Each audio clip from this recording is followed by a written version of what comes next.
mana insya Allah nanti kegiatan ini akan diikhtiarkan selalu hadir di setiap pekan 2 atau 3 kali dalam 1 minggu. Dan yang paling dahsyat, insya Allah tanggal hari Sabtu ya, tanggal berapa lupa, hari Sabtu Bang EN dari Masjid Munzalan dan Ismuhu Yahya itu kemarin sudah dikontak, bisa isi beliau di hari Sabtu. Mudah-mudahan beliau dikasih sehat, panjang umurnya, bisa dapat materi dari masjid kita bangkit ya. Oke, sedikit saja hari ini kita akan bahas karena ini berkaitan dengan nanti materinya Ustadz Feilian tentang tazkiyatun nafs. Jadi diseling bagaimana kemudian ada PR besar ya, ada PR besar sebelum kita melakukan sebuah fatun atau yang disebut dengan peradaban Islam nanti ada di posisi kejayaan kembali, merebut kembali hari ini sistem kapitalisme yang begitu kuat.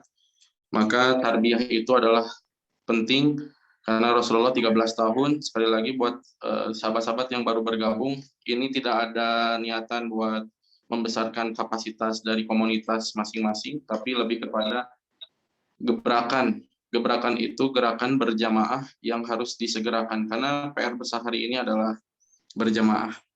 Kemudian kita ke depan bahkan melakukan sebuah kegiatan-kegiatan yang dilakukan secara bersama-sama. Nah, makanya dari sini materi yang akan kita bahas hari ini berkaitan dengan 10 karakter mukmin sejati itu seperti apa.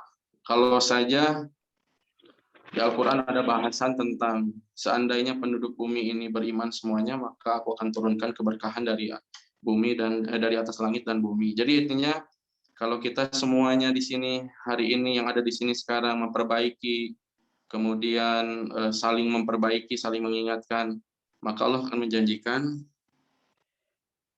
keberkahan dari atas langit dan bumi. Jadi kebayang kalau kita punya tim semua kita soleh, maka insya Allah Allah akan mendatangkan keberkahan. Maka yang jualan hari ini, yang bekerja hari ini berikhtiar sama-sama soleh, bukan soleh sendirian. Tapi kita bisa soleh bersama, kita bisa sukses bersama. Mudah-mudahan yang pada punya usaha hari ini Allah kasih tumbuh, bukan cuma di omsetnya, tapi tumbuh di dalam sebuah tatanan organisasinya, yaitu rasa cinta kepada Allah semakin gede, yaitu tauhid ya.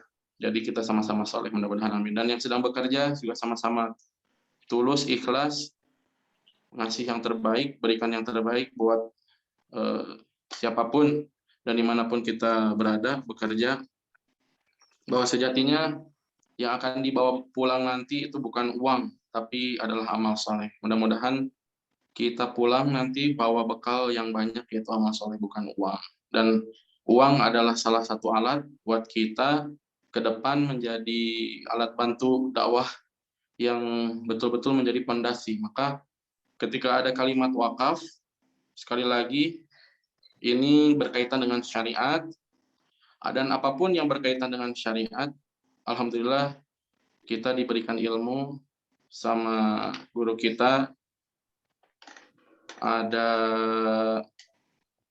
Ustadz Budi Ashari, kemudian ada dari Ustadz Abu Fida kemarin kita diskusi.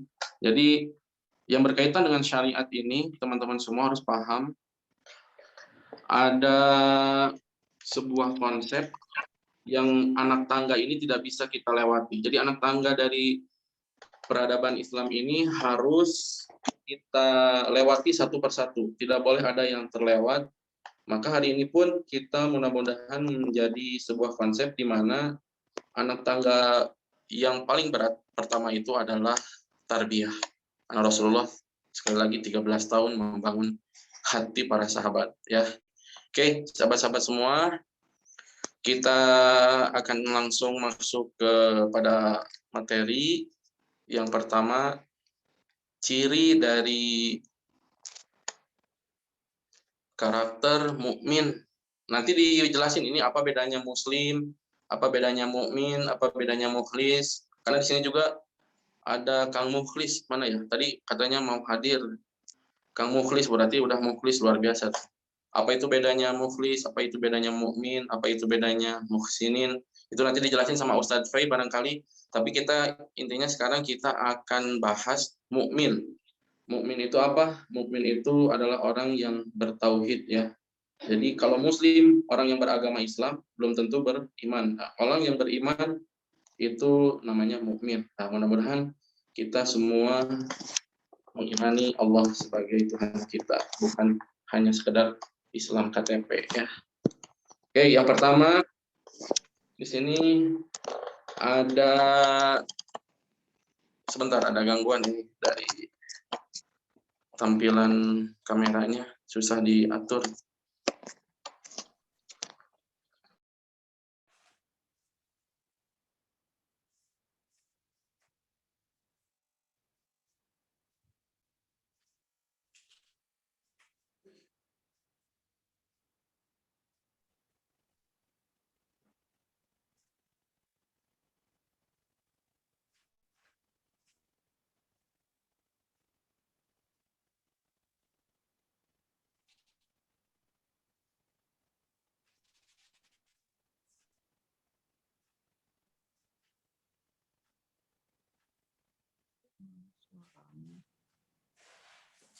Ya, dilanjut. Baik, teman-teman semua. Yang pertama itu ciri dari mukmin sejati yaitu salimul aqidah. Bisa ditulis ya. Salimul aqidah. Apa artinya? Akidahnya bersih. Ini berkaitan dengan tauhid sekali lagi. Kenapa kemarin tazkiyatun nafs di awal? Karena kita mengikhtiarkan ciri dari mukmin pertama yang sejati itu adalah salimul akidah, akidahnya bersih. Jadi tidak tercampur baur dengan adat istiadat. Contoh misalkan banyak sekali kita menyaksikan ketika tauhid dirusak oleh adat istiadat. Makanya tadi ketika kita punya akidah yang bersih, mudah-mudahan kita tidak tercampur baur dengan adat istiadat. Atau lagi bisnis sekarang ada surat Al-A'raf. Coba Pak Dokter bukain di surat Al-A'raf-nya. Bisa teman-teman buka di surat Al-A'raf ayat 163. Nah, ini dia. Ada ya. Jelas, ini bisa teman-teman baca. Perhatikan ayatnya. Dan tanyakanlah kepada Bani Israel tentang negeri yang terletak di dekat laut ketika mereka melanggar aturan pada hari Sabtu, yaitu ketika datang kepada mereka ikan-ikan yang berada di sekitar mereka terapung-apung di permukaan air, padahal pada hari yang bukan Sabat, ikan-ikan itu tidak datang kepada mereka. Demikianlah mereka menguji mereka disebabkan mereka berlaku fasik. Nah, ini di ayat selanjutnya coba Pak Dokter lihat. Di fokusnya di 163 dan 164. Jadi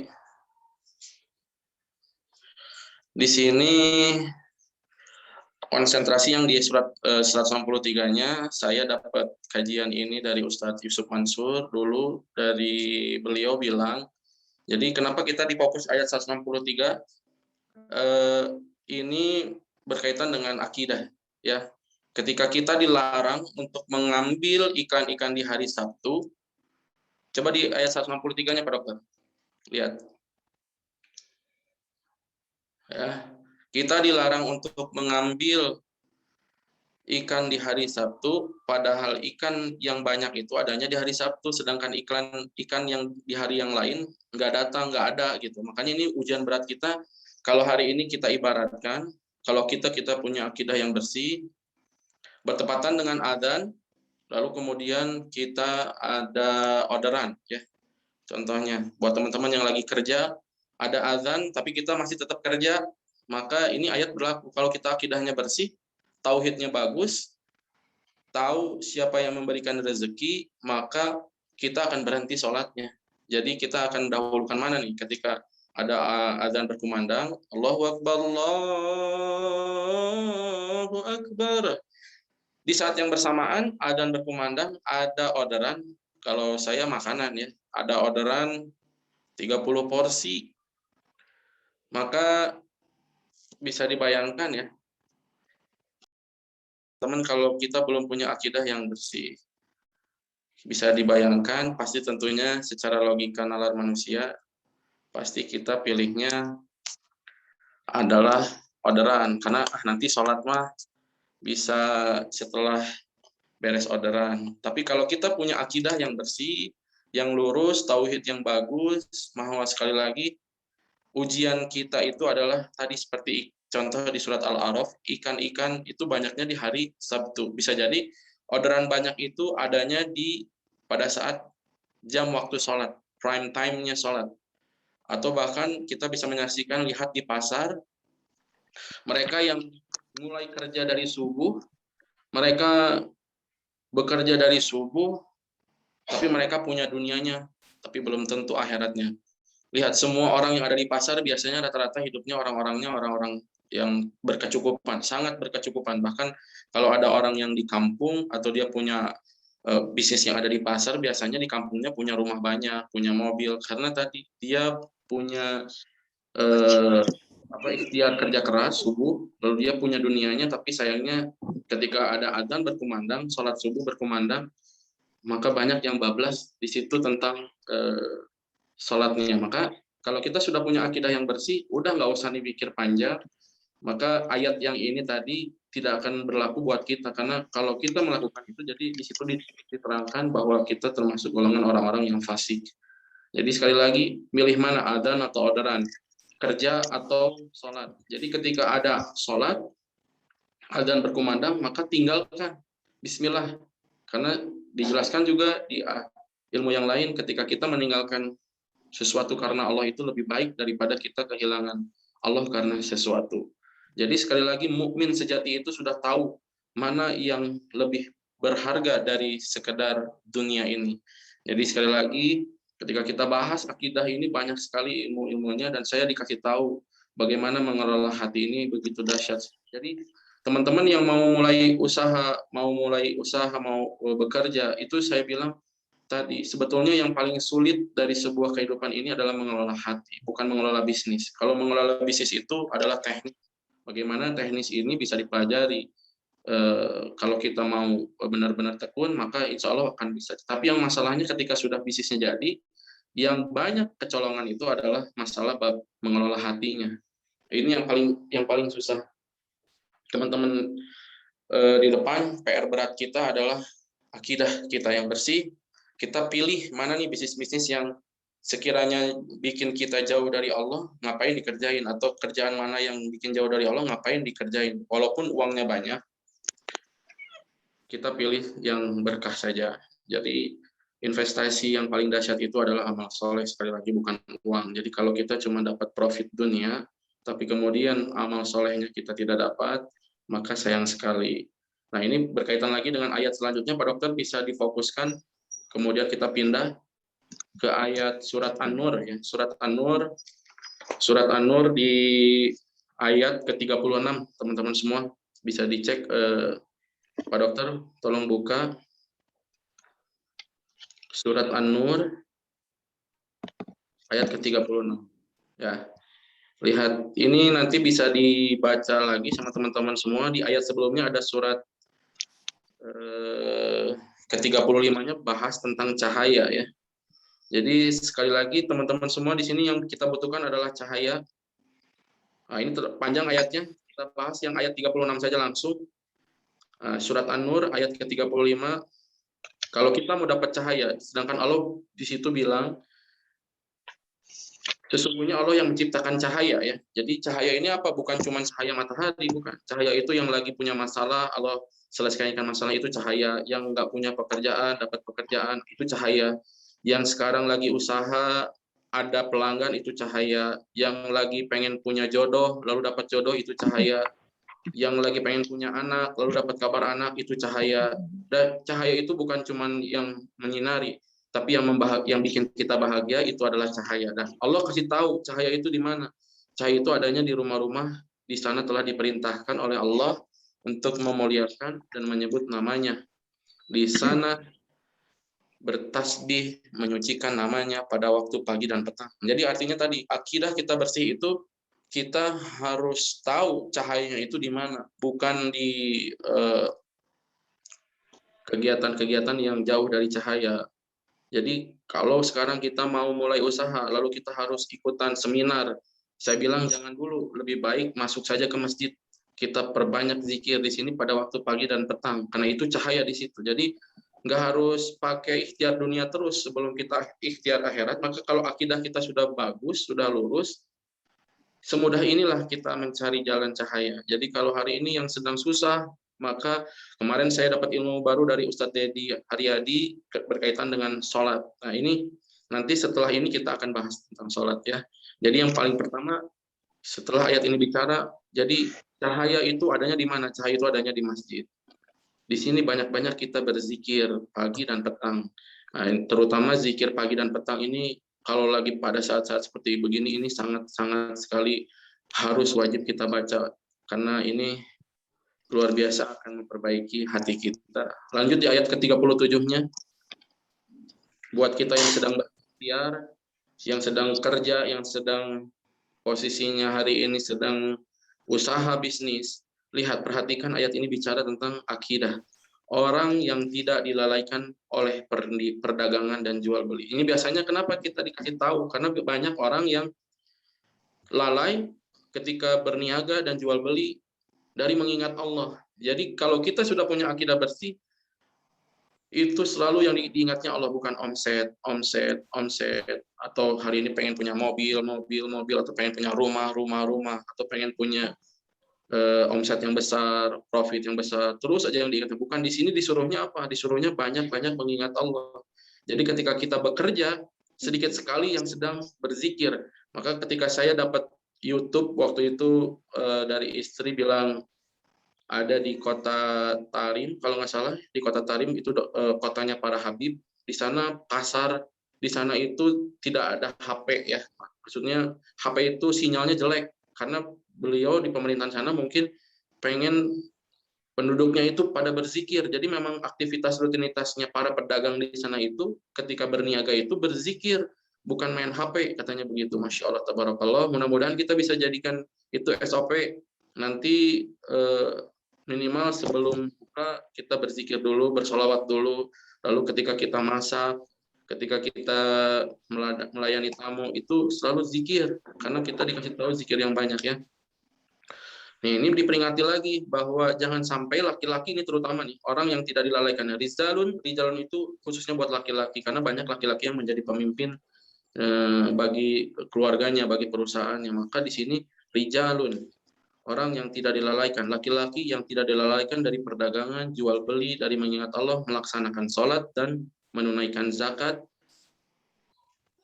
Lalu mereka takut pada hari ketika hari dan pengingatan menjadi guncang, yaitu hari kiamat. Jadi yang disuruh diingat sama Al-Quran ini ketika kita berikhtiar bukan omset, bukan goals dari dunia, yaitu punya rumah, punya mobil, bukan. Tapi akidah ini disuruhnya banyak-banyak mengingat Allah, jangan sampai lupa sholat, jangan sampai lupa bayar zakat.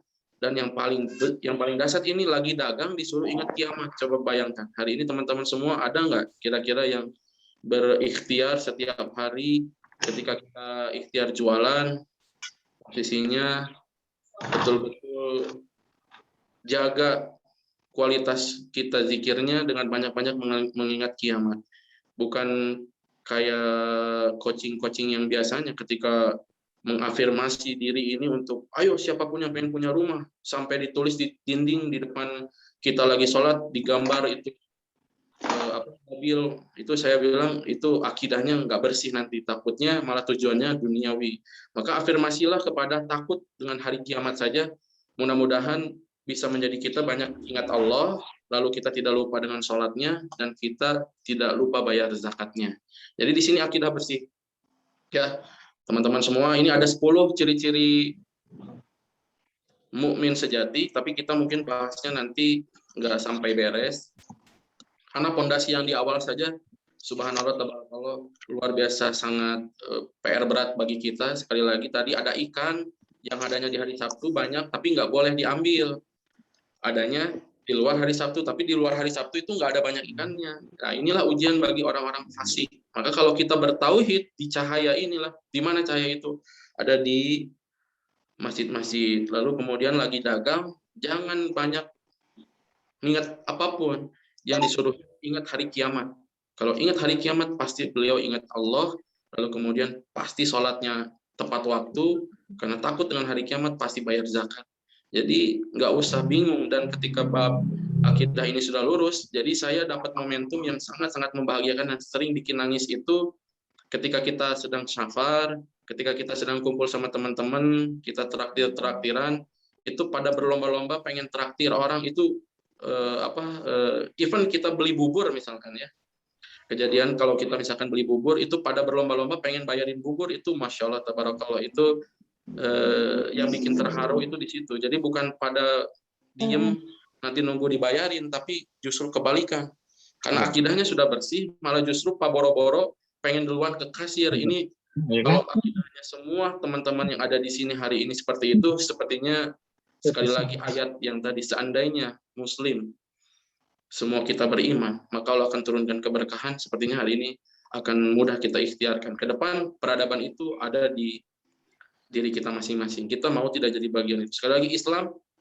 itu akan bangkit, tidak ada kita atau tanpa kita. Walaupun ada kita, itu nggak ngaruh sebetulnya. Mau ada kita, mau tanpa ada kita, itu sebetulnya Islam nanti akan berjaya kembali. Tapi yang menjadi masalah besar adalah kita tercatat tidak sebagai mujahid. Maka sekali lagi, melatih akidah ini adalah dengan beramal secara istiqomah. Ya.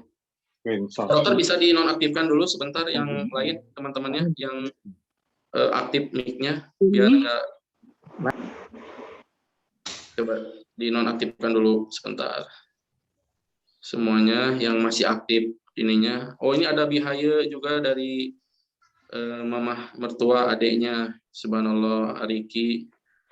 Barakallah. Kita lanjut ya, sekarang kita materi yang keduanya. Tadi yang pertama dicatat semua, bahwa pertama ciri dari mukmin sejati yaitu salimul akidah, akidahnya bersih. Jadi ini tauhid, dan bab dari ayat-ayat tauhid ini banyak sekali, termasuk dunrat sekalipun itu terdiri dari ayat-ayat tentang tauhid. Dunrat dunia akhirat kita berdoa dan ikhtiar bahwa dunrat itu bukan komunitas, dunrat itu adalah doa di mana kita pengen sukses di dunia, iya, di akhirat juga bersama-sama sukses. Kita dapat berkumpul di surganya Allah Subhanahu wa taala nanti. Amin ya Allah ya rabbal alamin. Oke, lanjut. Sekarang yang kedua setelah salimul akidah yaitu sahibul akidah. Sahibul akidah. Ya, Pak Dokter, tolong bukain surat Al-Ma'arij ayat 19 ya. Al-Ma'arij ayat 19.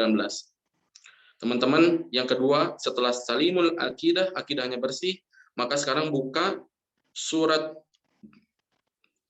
Al-Ma'arij ayat ke-19 berkaitan dengan ciri mukmin sejati yang kedua yaitu sahibul akidah. Sahibul akidah apa itu? Ibadahnya benar. Yang tadi bersih hatinya, yang kedua hari ini kita harus benar-benar ibadahnya benar. Jadi akan dapat sinkronisasi. Kalau sudah tauhidnya bagus, disambung dengan ibadahnya benar, sesuai dengan dalil Al-Quran dan Sunnah, ada contohnya Rasulullah, maka lakukan. Nah ini, kita baca ayatnya bersama-sama, perhatikan, kita sudah diciptakan oleh Allah, sunatullahnya seperti ini ya. Lihat, perhatikan, sungguh manusia diciptakan bersifat suka mengeluh. Teman-teman semua hari ini mudah-mudahan tidak menjadi orang yang suka mengeluh ya.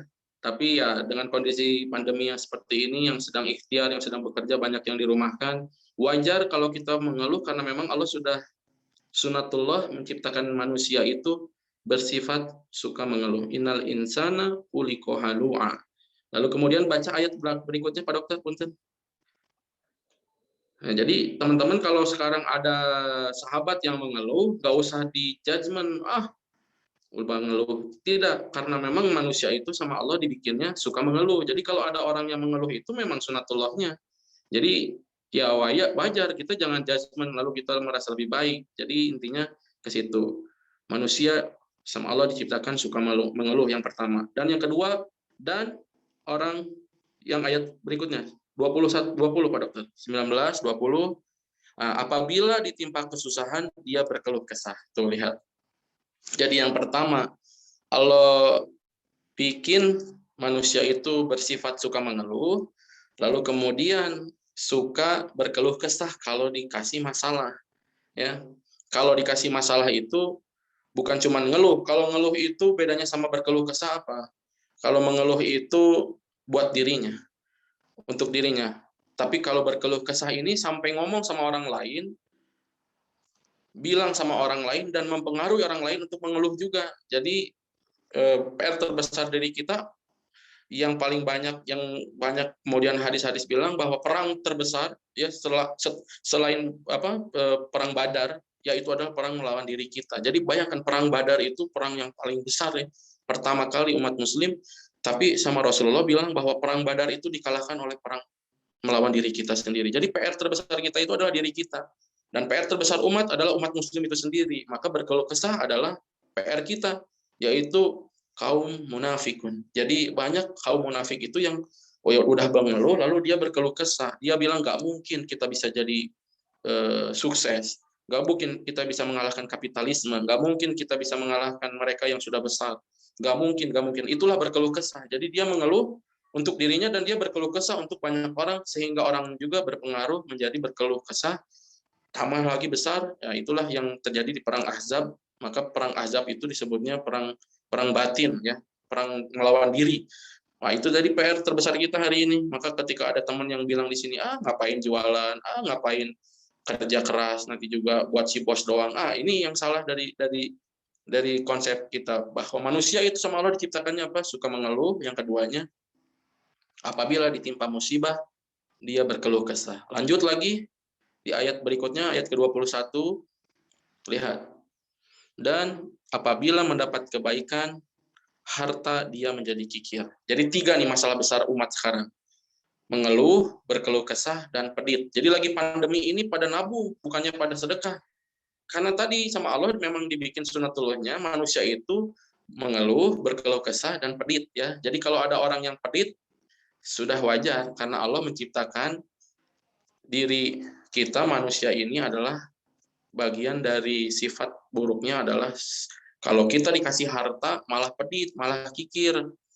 Ya ini makanya kita sedang mengikhtiarkan bagaimana 3 yang tadi musuh kita banyak mengeluh, banyak berkeluh kesah, lalu kemudian pedit itu menjadi terhindar. Maka ketika tadi akidah bersih di depan, berlomba-lomba fastabiqul khairat. Ini dengan harta kita, jihad dengan harta, makanya disebutnya jihad dengan harta bukan jihad dengan jiwa di depan. Maka di sini tadi ada bab harta di sini yang menjadi fondasi dakwah kita. Maka hari ini yang sedang berikhtiar, ikhtiarkanlah. Karena nanti akidah bersih lagi juga ada ilmunya. Nanti kita bahas lagi di kesempatan lain karena ada ilmu tasawuf, bagaimana kemudian lillah, billah, wa ilallah ini juga adalah sebuah ilmu yang harus teman-teman terapkan di dalam kehidupan. Saya juga masih belajar. Jadi sekali lagi mohon maaf, di sini bukan maksud mengajari, sama masih belajar dan Allah tutup aib ini. Betul-betul ikhtiar yang paling susah itu adalah mengelola hati ya. Nah, dari ketiga sifat yang buruk tadi, tapi Allah kasih solusi dan solusinya ini luar biasa sekali, komplit. Tidak ada lagi SOP kehidupan yang sekumplit di ayat surat Al-Ma'arij ini mewakili ilmu-ilmu di luar Al-Quran ya. Ini komplit. Jadi tatanannya biar kita tidak menjadi orang yang suka mengeluh. Bagaimana kemudian kita tidak menjadi orang yang sering berkeluh kesah, lalu kemudian kita menjadi bagian orang-orang kikir. Maka di ayat berikutnya di sini disebutnya apa? Illal musallin. Teman-teman semua perhatikan. Illal musallin. Coba artinya Pak Dokter. Jadi ayat ini bicara tentang solusinya. Biar kita tidak termasuk golongan orang-orang yang masalah itu selalu mengeluh, kemudian selalu berkeluh kesah dan pedih, illal musallin, kecuali ya dikecualikan adalah orang-orang yang melaksanakan sholat. Jadi hari ini sholat menjadi pondasi kita ya. Amal soleh pertama yang dihisab oleh Allah Subhanahu wa taala adalah bab sholatnya. Maka ketika kita punya sahibul akidah, ibadahnya benar, maka perbaiki sholatnya, benarkan sholatnya. Jadi dimulai dari mana? Dimulai dari wudhunya dibenarkan. Kemarin kita sama Pak Haji Dea mudah-mudahan mengikhtiarkan nanti ada kajian penting tentang bab sudah benarkah sholatku, kembali seperti yang disampaikan oleh Ustaz Aam Amiruddin, bahwa sahibul akidah, ibadah yang benar itu dinilai dari sholat yang benar. Ketika kita sholatnya benar, maka akan menghasilkan 3 masalah di awal tadi itu terkecuali ya. Jadi kalau orang sholatnya benar, maka tidak akan banyak orang yang mengeluh, tidak akan banyak orang yang berkeluh kesah, dan tidak akan banyak orang yang kikir. Jadi sekali lagi, illal musallin. Di sini ibadahnya benar, sholatnya sudah benar belum? Nah ini sekali lagi berkaitan dengan rukun ya. Rukun itu adalah yang harus diikhtiarkan. Kalau rukunnya tidak dilakukan, maka ibadahnya rusak. Contohnya rukun Islam. Rukun Islam itu ada rukun iman ya, posisinya Islam. Jadi syahadat, sholat, zakat, puasa, lalu kemudian naik haji, ini adalah rukun. Ketika satu saja rukunnya tidak dilaksanakan, sepertinya rukun itu adalah batal. Jadi Islamnya tidak sempurna. Makanya harus mengikhtiarkan teman-teman semua, rukun dalam wudhu jangan sampai kita lepas, karena itu akan menjadi sebuah ketidaksahan dalam wudhu. Lalu kemudian rukun dalam sholat seperti apa? Jadi bayangkan dalam rukun sholat saja ketika satu takbiratul ihramnya kita tidak lakukan, maka sholatnya tidak sah. Sama rukun Islam pun ketika kita tidak berhaji, bisa jadi itu yang banyak ditinggalkan, bisa jadi Islam kita tidak sah. Walaupun belum bisa berhaji, maka niatkan bisa berhaji. Karena di sini bukan masalah mampu atau tidak mampu, tapi niatnya, mampu tidak berniat. Karena banyak orang yang punya uang tapi nggak niat, maka sampai kapanpun nggak akan pernah bisa berangkat haji. Jadi bab di sini rukun ini tidak memberatkan. Maka dia yang berniat sungguh-sungguh, maka tercatat pahala hajinya. Nah ini balik lagi sahibul akidah. Ibadahnya benar, sholatnya perhatikan, illal musallin. Lalu lanjut di ayat ke-23-nya, alladzina hum ala salatihim daimun. Lihat di sholat dibahasnya 2 kali ini. Yang pertama, orang yang melaksanakan sholat itu tidak akan mungkin mengeluh. Orang yang melaksanakan sholat tidak akan mungkin berkeluh kesah dan tidak akan mungkin kikir. Ditambah lagi ayat berikutnya apa? Mereka yang tetap melaksanakan sholatnya. Jadi posisinya bukan cuma melaksanakan. Jadi di sini dia kasih tahu, mau susah, mau senang, sholatnya tetap ada. Jadi kalau dibahas tafsir yang lain, ini ada bahasannya lebih kepada setia. Jadi kalau laki-laki hari ini setia melaksanakan sholatnya, setia kepada istrinya, maka ini akan dapat garis lurus benang merahnya. Disebut setia itu bukan hanya sekedar kewajiban ya teman-teman semua. Hari ini setia kepada pasangannya, apakah cuma ngasih nafkah saja, maka itu nafkah itu sebutnya kewajiban. Sama ketika kita sholat, kita cuma sholat wajib, ya itu kewajiban kita. Kalau kita mau disebut setia, dikasih perhatiannya, dikasih bonusnya buat istri, dikasih apapun lah bahasanya gitu ya.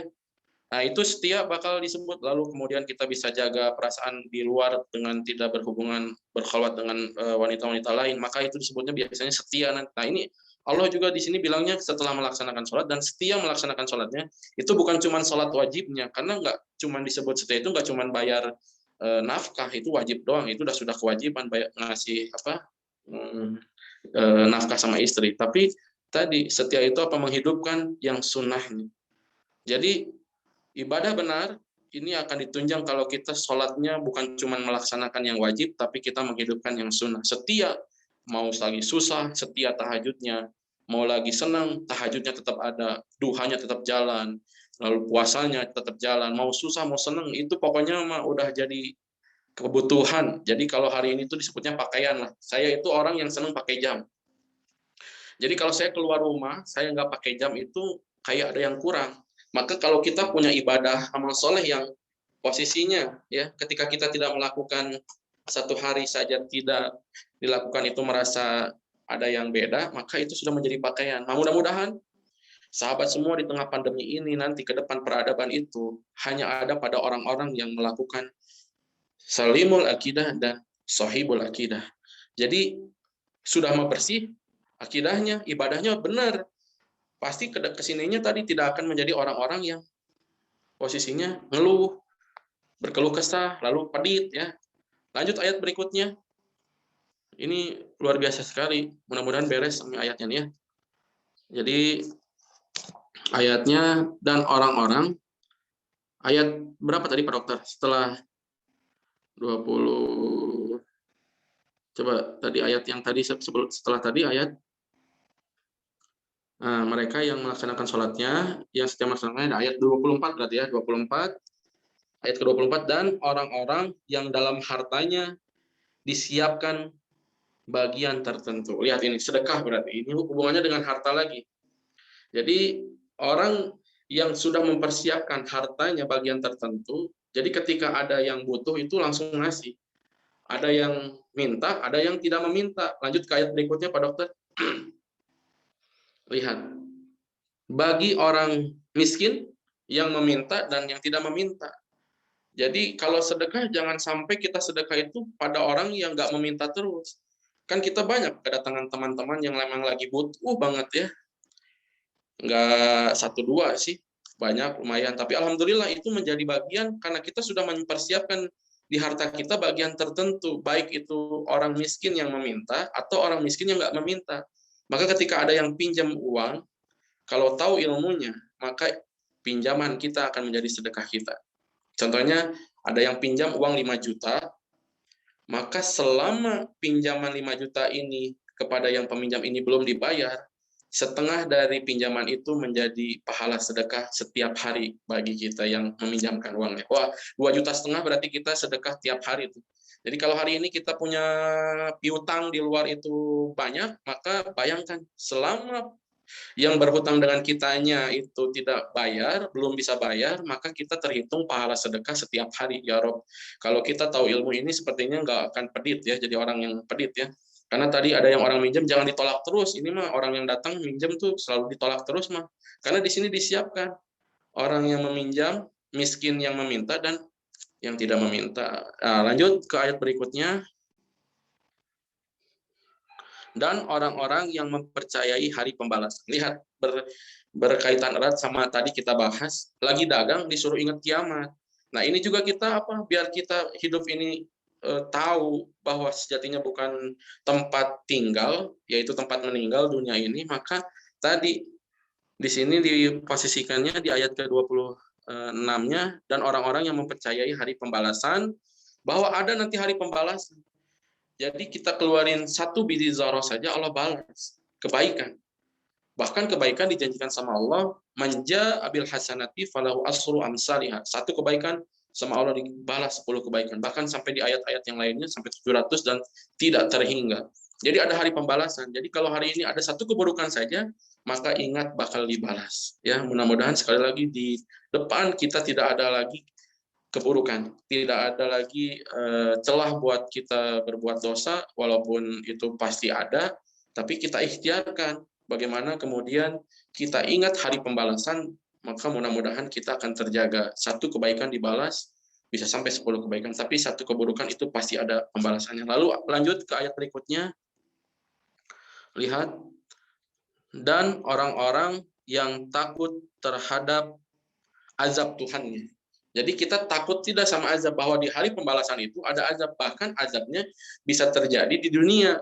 Maka tidak ada celah lagi sekali lagi untuk iri dengki sama orang lain. Pendapatan orang lain, nggak usah dipikirin pendapatan orang lain, berapapun besarnya, nggak usah dipikirin. Yang dipikirin sama kita adalah kita bekal apa nanti. Karena bukan harta orang lain yang akan menyelamatkan kita, adalah harta kita, ikhtiar kita, amal soleh kita. Berapapun orang lain dapat omset, dapat bisa beli apa, itu saya nggak akan pikirin. Karena itu bukan yang akan menyelamatkan kita. Yang akan menyelamatkan kita itu adalah amal soleh kita.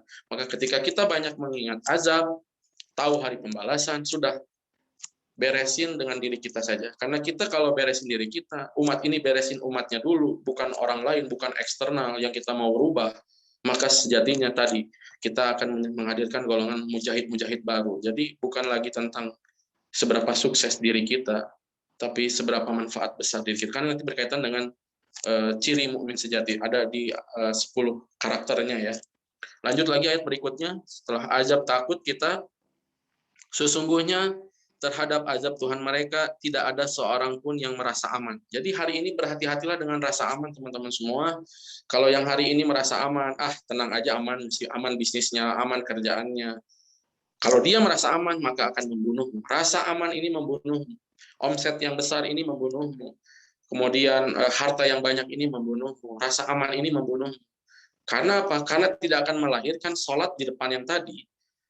Itu lebih tumakninah, lebih khusyuk. Karena saya merasakan itu sendiri. Dulu sebelum kita punya usaha, itu sholat itu merdu dengan tangisan-tangisan. Beda dengan sekarang, kalau misalkan hari ini sudah punya, itu jarang nangisnya biasanya sih. Karena biasanya nangis itu ketika lagi terpuruk, ya Kang Wahyu, benar nggak Kang Wahyu?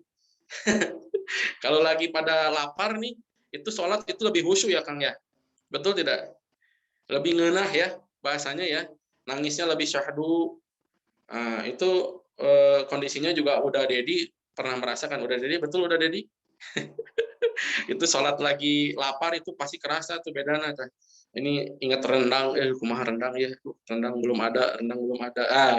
Biasanya lebih khusyuk ketika kita lagi di dalam sebuah konsep masalah. Maka tadi kita hadirkan terus, tidak ada rasa aman, tidak ada rasa aman, tidak aman, kita tidak aman. Wah, jadi sholatnya bisa diperbaikin terus, kita bisa jaga terus sholatnya. Ya, mudah-mudahan teman-teman bisa mengikhtiarkan dan agar kita tidak terhindar dari golongan 3 yang tadi, orang yang mengeluh, berkeluh kesah, dan kikir. Lanjut ke ayat berikutnya, lihat ini panjang sekali, masalahnya 3, tapi solusinya lihat luar biasa sekali. Walladzina hum li furujihim hafidun. Dan orang-orang yang memelihara kemaluannya, berbuat zina. Lanjut. Nah, kecuali terhadap istri, handa sahaya mereka memiliki, maka sesungguhnya mereka tidak tercela. Lalu, maka barang siapa di luar sana seperti zina, homoseks, lalu kemudian ada lesbian, mereka itulah orang yang melampaui batas. Jadi kalau hari ini ada muslim yang dia mengaku muslim, tapi kemudian dia beratasnamakan hak asasi manusia, lalu menghalalkan yang disebutnya lesbian, yang tadi disebut, maka dia bukan muslim. Sekali lagi, itu bukan muslim, karena tidak mencontoh Al-Quran. Dalilnya jelas ini, sangat-sangat jelas, bahkan jangan sampai kita menjadi bagian orang-orang yang menghalalkan ini. Zina, lalu lesbian, ya, homoseks yang tadi itu sudah jelas hukumnya haram. Jadi kalau ada yang lesbian itu bukan hak asasi manusia, itu alias kafir, itu alias zolim ya. Jadi sudah murtad itu. Karena posisinya ayat Quran sudah dibantahkan ya. Naudzubillah summa naudzubillah.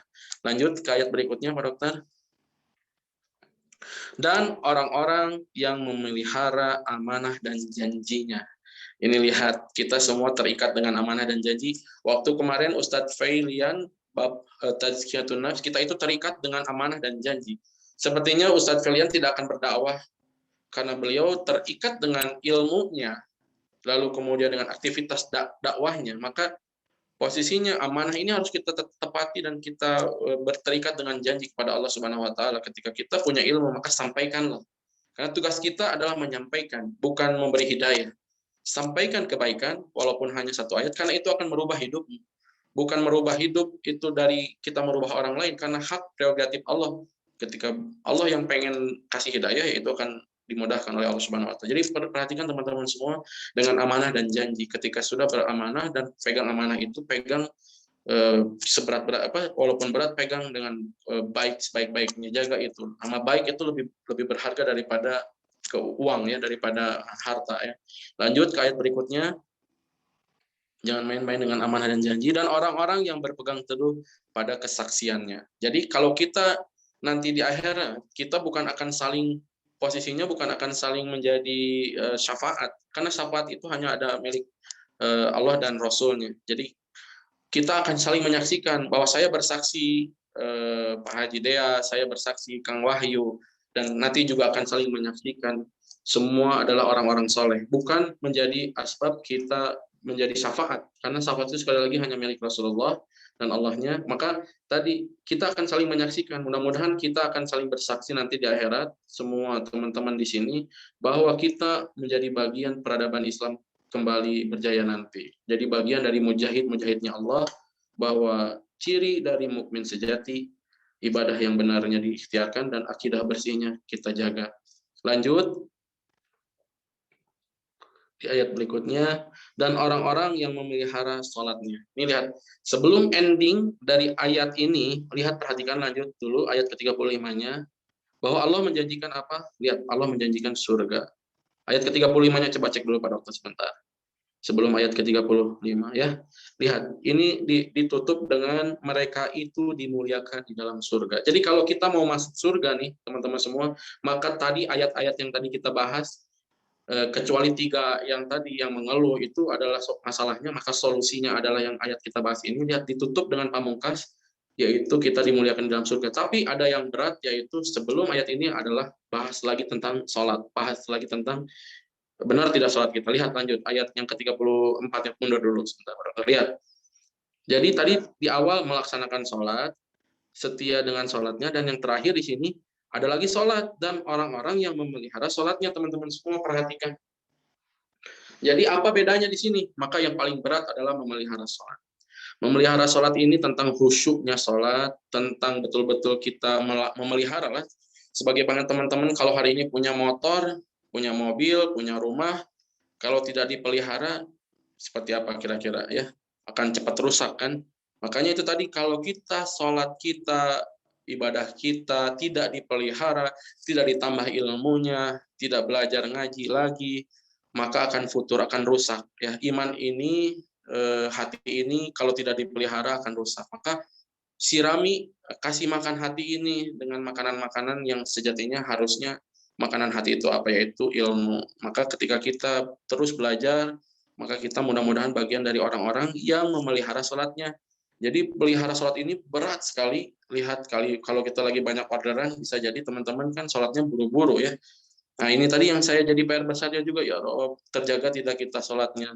Lalu yang paling dahsyat ketika saya dapat ilmu nih tentang syafaat tadi, bahwa teman-teman butuh sekali syafaatnya Rasulullah, dan cara mendapatkan syafaatnya Rasulullah itu ada di 5 waktu, teman-teman. Saya dikasih tahu dari Syekh Ali Jaber, almarhum Syekh Ali Jaber bilang, cara mendapatkan syafaatnya Rasulullah itu dengan apa? Dengan mudah, yaitu ada di masjid, posisi dari antara adzan itu ada jeda kan. Nah, itu jawab. Jadi ketika Allahu Akbar, dijawab Allahu Akbar. Lalu ketika lanjutannya itu dijawab. Nah, ketika itu diberes adzan itu, lalu kita berdoa, doa setelah adzan, maka syafaat Rasulullah akan berlaku untuk kita. Makanya tadi 5 waktu ini kita dapat syafaatnya tidak. Makanya perhatikan ketika beres adzan, ketika lagi adzan itu sebisa mungkin harusnya menjawab adzan. Karena dia yang menjawab adzan, lalu dia berdoa setelah adzan di masjid apalagi, lalu dia berdoa untuk dirinya, untuk umat, maka sekali lagi itu syafaat bagi dirinya dari Rasulullah SAW. Maka sekali lagi ada peluang untuk kita ke depan.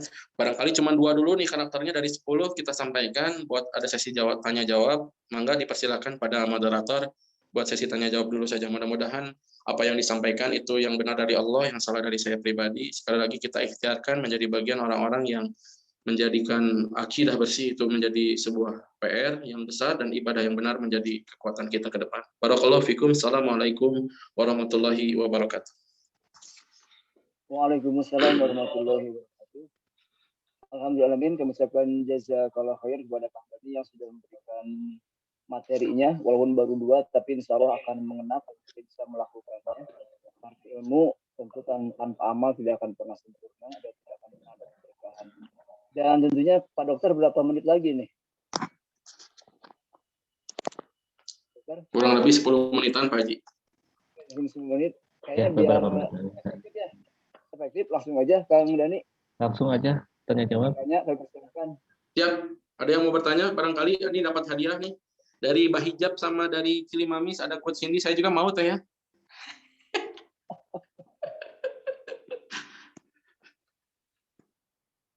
Tanya nanti ada pertanyaan saja. Tapi tetap ya. Teh Ari bertanya. Siap. Ini Siapa ini? Teh Ari ya? Siap, Teh. Mangga, Teh.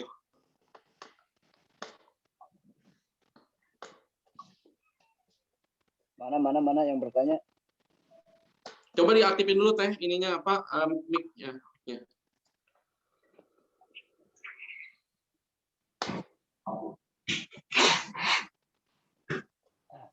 Di unmute Teh. Pak Dokter, Diaktifin dulu, Teh. ditekan yang Ditekan. Ya. Jangan dibuang HP-nya, jangan dibuang ya. Oke. Udah. Langsung. Gini, Kang, kan kita kan namanya pedagang kan kadang, ya kata Kang Dani itu kan kadang, aduh udah ya, pokoknya sebelum adzan tuh udah dipersiapkan gitu, tidak lalai gitu tepat waktu. Tapi kadang gogodanya tuh kan pas lagi kita melayani pelanggan yang datang, jadi nggak tepat waktu tuh kumaha ta itu Teh. Kan kalau misalnya ini gitunya itu terus gini, terus yang jadi masalah gini, kan di musola teh kan kebanyakan teh ikhwan tuh ya. Udah gitu kan udah sempit tuh, jadi kan penuh. Nah, ada hijab buat akhwat. Nah, yang jadi masalah tuh kan oke, sholat tepat waktu sebelumnya teh. Cuma kan ada timbul teh gini, aduh akhwat cuma saya sendiri, asli saya nggak enak gitu ya. Jadi fitnah kan ya, lebih baik nunggu berapa menit dulu sebelum bubaran gitu ya. Soalnya kan itu mau sholat kecil. Jadi itu ya emang harus tepat waktu, tapi kalau misalnya kita pikirnya tuh takut fitnah gitu, tunggu dulu aja gitu ya, dulu ya kan pas bubaran baru kita kan gitu ya. Kalau misalnya jadi satu kayak gitu terus sendiri, terus itu tuh jadi fitnah, apalagi kan gimana jadul gitu, gimana, jadi Islam kan udah lebih baik jeda dulu gitu ya Bang. Dulu gitu ya. Kayak gitu aja kan. Siap, Teh. Tipsnya dulu alhamdulillah sama, kita juga pernah merasakan itu, Teh. Jadi kita minta belum, Teh? Kita minta sama Allah, nggak ya Rob, hadirkan pelanggan jangan di waktu sholat ya Rob. Karena kan yang punya hati kan Allah ya. Jadi kalau kita sih lebih kepada berkomunikasi dengan Allah tadi. Kalau Allah bisa mengatur dunia ini, lillahi ma fis samawati wal ard, badi'us samawati wal ard, berkali-kali Allah di dalam Al-Qur'an bilang, menyatakan bahwa Allah yang menciptakan langit dan bumi.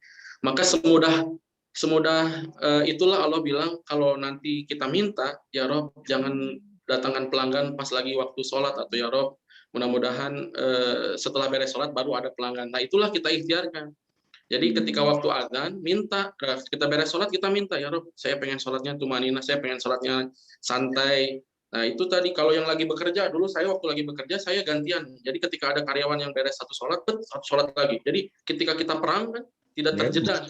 Jadi orang itu sholat, dengan sholat yang lainnya tidak terputus. Jadi kalau kita lagi bekerja dulu, saya gantian posisinya. Siapa yang bisa sholat duluan, maka setelah beres sholat, lalu saya masuk sholat. Jadi nggak ada terputus jeda. Ya, jadi nggak harus khawatir yang pada saat bekerja itu anggap saja lagi berperang kalau yang lagi bekerja. Tapi kalau yang lagi usaha itu biasanya sih lebih ke waktunya punya kita pilihan sendiri. Kalau Teh Ari di sana tempat tidak memungkinkan untuk sholat tepat waktu di musola, atau kalau misalkan masih memungkinkan sendirian, tapi mengganggu para ikhwan yang mau sholat di sana berjamaah, jadi karena terbatas space-nya, maka untuk Teh Ari karena sebagai akhwat itu nggak apa-apa, sholatnya bisa di outlet aja. Kalau misalkan memungkinkan bisa sholatnya di toko, gelar sajadah di situ. Karena nggak harus ke musola, kalau udah musolanya kan kecil ya. Nah, kalau misalkan masih memungkinkan bisa sholat di musola, ya dilakukan saja. Lalu minta di situ masalahnya, ya Rob, minta ya Rob, kasih yang terbaik. Saya pengen lebih dekat denganmu ya Rob. Nah, itu tadi bahasanya di situ tadi. Barangkali minta belum, kita sayangnya takutnya kita nggak minta waktu ketika kita banyak pembeli itu, kita nggak minta, ya Rob, hadirkan pembeli itu jangan di waktu banyak sholat, biar kita tenang sholatnya, sesuai dengan yang tadi kita ayat bilang, bahwa ikan yang banyak adanya di hari Sabtu. Ini bisa jadi sama Allah dihadirkan itu karena kita nggak berilmu fasik kan. Kalau kita berilmu, tahu, minta sama Allah itu. Barangkali tadi itu saja jawabannya. Mudah-mudahan. Waalaikumsalam. Enggak, lanjut, siapa lagi yang mau bertanya? Boleh. Siapa nih? Coba moderatornya ditanya. Siapa? Teh Ufa ya? Lupa Bahed. Bahijab. Lupa Baheje. Ya, Teh Ufa mangga. Aku mau nanya kan kalau hutang tadi ya, ada yang bilang suka kalau misalnya kita menghutangi teh bagus juga kalau misalnya diikhlasin atau disedekahin gitu ya. Betul. Tapi sedangkan kalau misalnya tadi pahalanya gitu, kalau misalnya nggak lunas, maksudnya belum dibayar, kita dapat sedekah terus kan tiap hari gitu, amalan sedekah Betul. tiap hari. Berarti mending nggak dilunasin apa gimana? Makasih. Luar biasa teh. Jadi pilihannya tadi kalau tidak masih dianggap hutang itu pahala sedekah. Tapi kalau Allah bilang di situ dalam ayat Quran, nanti saya kasih ayatnya, lupa ayatnya. Kalau kita memerdekakan satu orang karena dia punya hutang dengan kita, maka itu dapat pahala surga teh. Jadi udah langsung dapat kapling surga kita di sana nanti.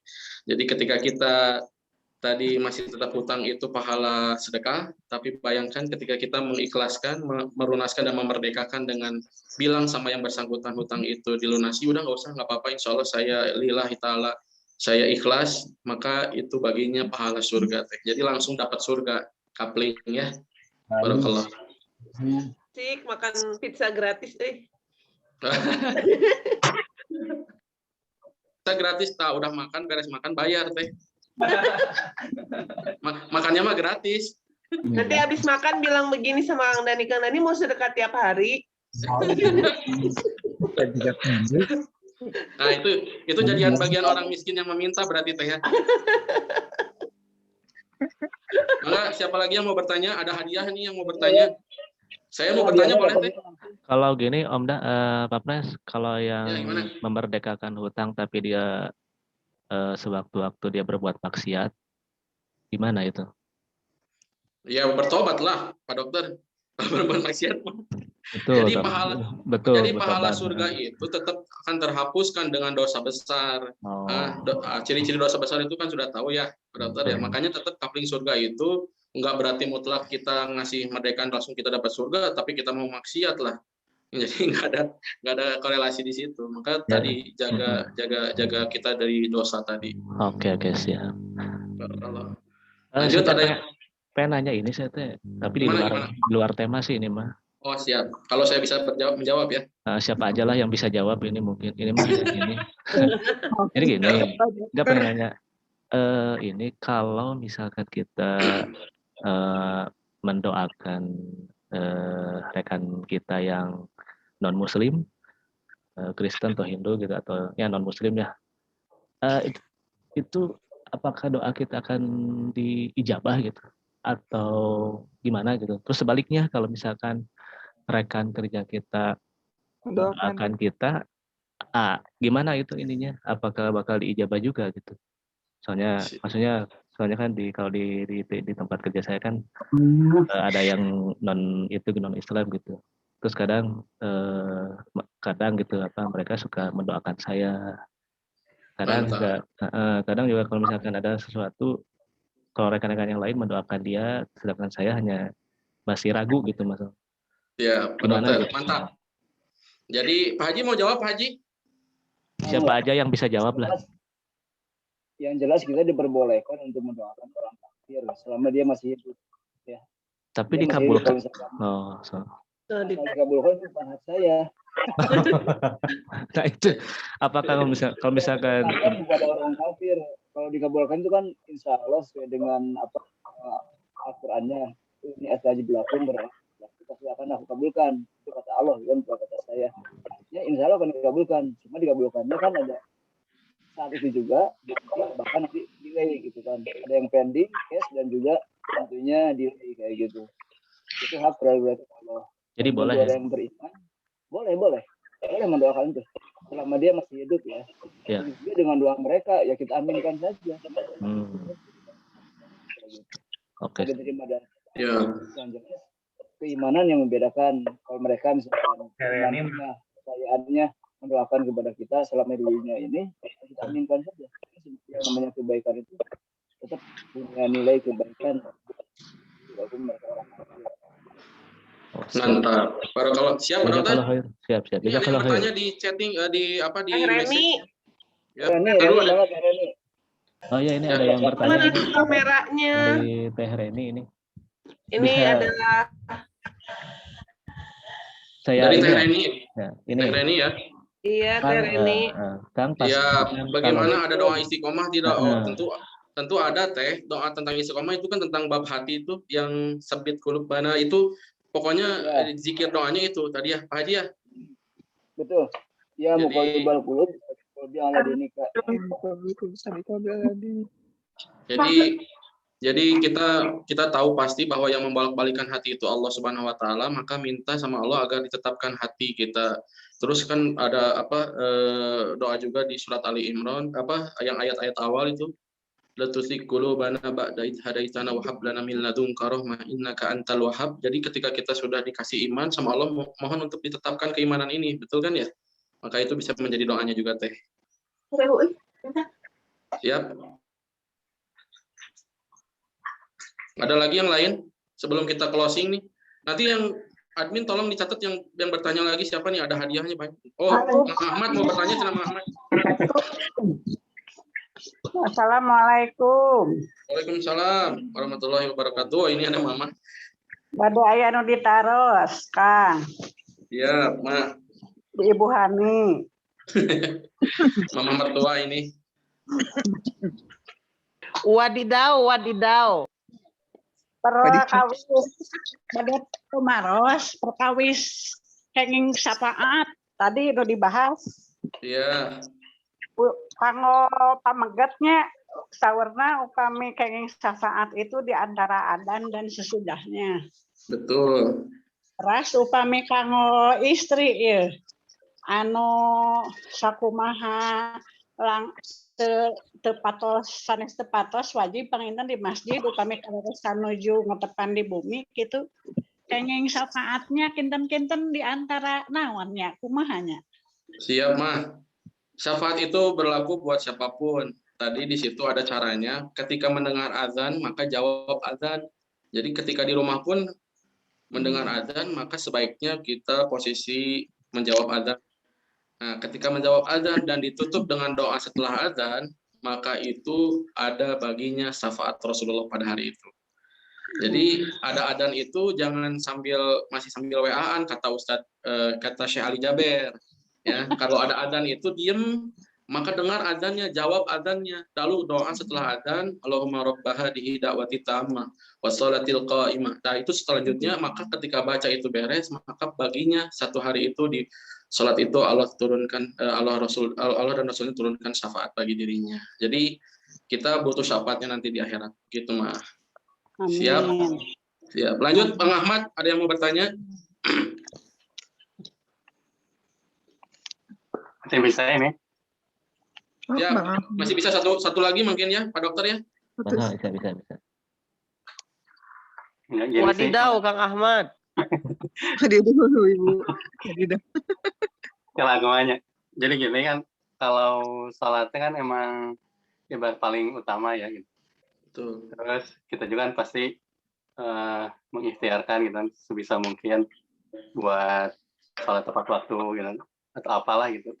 Betul. Sehingga sholat kita teh menjadi sempurna gitu. Cuman yang jadi pertanyaan ketika sholat, kadang kan karena kita nggak bisa bahasa Arab gitu kan, jadi ngeplos aja gitu kan sholatnya. Jadi ketika hampa ya. Nah maksudnya apakah kita teh mutlak gitu harus bisa bahasa Arab gitu, jadi biar sholat kita teh benar-benar bisa khusyuk gitu, atau ada cara gimana gitu biar sholatnya benar-benar bisa khusyuk gitu. Siap. Nah, itu aya we nu dipikiran gitu ketika udah sholat di khusyuk-khusyuknya tetap gitu udah susah gitu. Misal bisa khusyuk dari bacaan anu sampai ke anu, tapi tetap aja nanti ada gitu sesuatu anu jual kepikiran lain gitu. Jadi gitu sih maksudnya, apakah mutlak harus bisa bahasa Arab atau gimana gitu. Ke Pak Haji juga sih mungkin bisa dijawab gitu. Siap Pak Haji, mau menjawab Pak Haji atau Ustadz Fei? Ya boleh sebentar. Oh gini, dan nanti sebenarnya nanti ada sebuah program salah satunya untuk daurah ini. Yang tadi salah satunya kita akan bahas tentang fikih sholat dari mulai toharoh sampai terakhir dan juga sampai kepada bagaimana cara sholat yang khusyuk.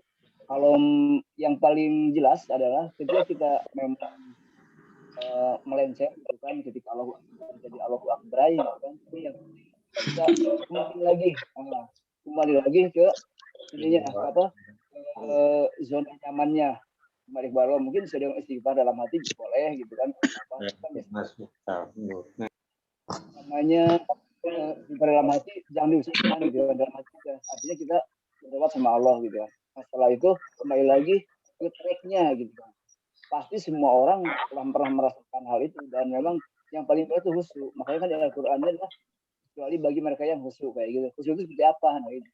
Nanti untuk triknya sebenarnya khusyuk itu berawal dari bagaimana cara kita memaknai sebuah kepentingan, kebutuhan untuk masalah ibadah sholat.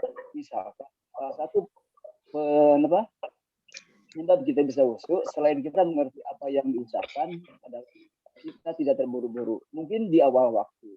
Kenapa? Karena dengan di awal waktu kita bisa lebih wudu dengan bagus, dengan tenang, dengan tertib, ya, dengan tertib gitu kan. Itu akan memperbaiki kondisi kebagusan kita dalam sholat. Kan beda antara yang terburu-buru, datang sudah komat, belum wudu gitu kan. Udah gitu pengen kencing, wah ribet gitu kan. Kita nggak kepengen ketinggalan. Ini akan menyebabkan juga tidak khusyuk. Kenapa? Karena nanti akan capek. Ketika Allah Akbar, nah itu tuh memahami, ini yang paling penting nih, memahami bacaan sholat. Mudah-mudahan nanti bisa dibahas sama kita, sama Ustaz Fei gitu kan, dari mulai sampai salat. Ada inti-intinya dan bahkan juga sampai ke apa kita pahami. Siap. Kita pahami itu yang sebenarnya yang paling keren lah. Karena kita mengerti itu.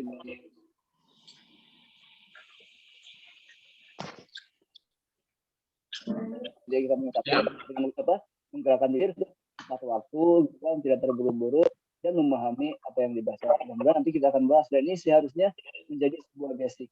Pak Dokter akan share itu yang insya Allah coming soon beberapa basic yang harus kita miliki bagi seorang muslim siapapun juga, apalagi sebagai para aktivis dakwah kayak gitu. Sementara itu. Siap, Muhammad. Nanti kita agendakan, kita ikhtiar dengan Ustadz Feilian. Intinya teman-teman semua kita closing saja nih. Udah mau jam 7 nih. Kasihan teman-teman yang mau beraktivitas. Barangkali tadi dari 2 ciri dulu kita akan pelajari dalam. Jadi yang tadi pertama akidahnya bersih, ibadahnya benar. Sekali lagi terutama dengan sholat ya. Sholat itu menghadirkan busro, kabar gembira. Jadi kalau hari ini kita sholat tapi nggak pernah dapat kabar gembira, bisa jadi sholatnya belum benar ya. Jadi kalau kita sholat, mudah-mudahan kita akan dapat kabar gembira. Mudah-mudahan sekali lagi kabar gembira itu kalau kita ikhtiarkan bersama adalah COVID-nya hilang dari bumi Allah SWT. Amin. Dengan sholat yang benar, tiba-tiba besok kita bangun tidur, lalu kita sholat bareng-bareng semuanya dengan khusyuk, dengan benar, maka tiba-tiba kita dapat kabar gembira, aneh, tiba-tiba coronanya hilang ya. Amin ya Allah ya Rabbal Alamin ya.